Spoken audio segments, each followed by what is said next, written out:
Pikit mata, pero di sinagdiwa at kamalayan. Palaging positibo, bigit ang aking kaalaman. Kung saan, sa paliparan sa'y napulot may sariling hulmaan. Sa pagrarap kaya nahubog, muling nang bulabog. Sumabay sa kalabog ng instrumento na hinainabang pinapatugtog at sound trip ng kabataan. Aking musikang kape, dinig pagkaeg. Mas lalo ko pang pinatindi ang mga letra na sinalin sa makaluma old school.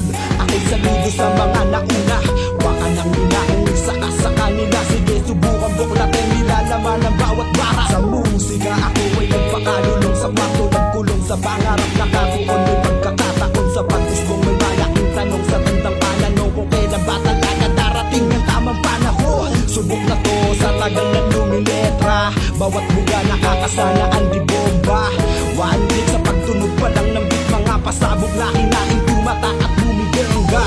Kargado ng bala kahit matal na tenga, kabisado ang laro, delgado ka kapag bumara. Dubligara kung sumugal kaya huwag kang pahara-hara. Sa tulog ng ocho sakto nagmula naging makata.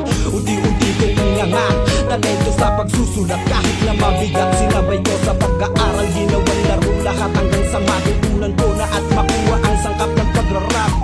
Sa hip-hop kung saan ako ay nakiangkas, kinakiligan ng mag-rap naging lumilikas. Bawat bigas pinag-isipan ng mabuti at inaral ng laro at kung paano paaabang tayo sa kiniyam at ina matutong rumispeto.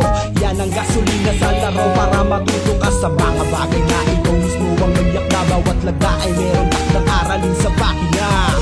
Parang meron kang manihin, isipin ng mabuti kung paano mo tatahakin. Masukal na ng gas, ikaw ay hahamakin. Sa mundong mapaglaro, huwag kang magpaalipin. Tuloy mo lang at huwag na huwag mong hintuan mga pangarap mo sa buhay. Kalaki ba'y tagumpay, kasabay ng iyong paglalakbay, nakaantabay at nakagabay sa'yo ang iyong nasasakupan. Check.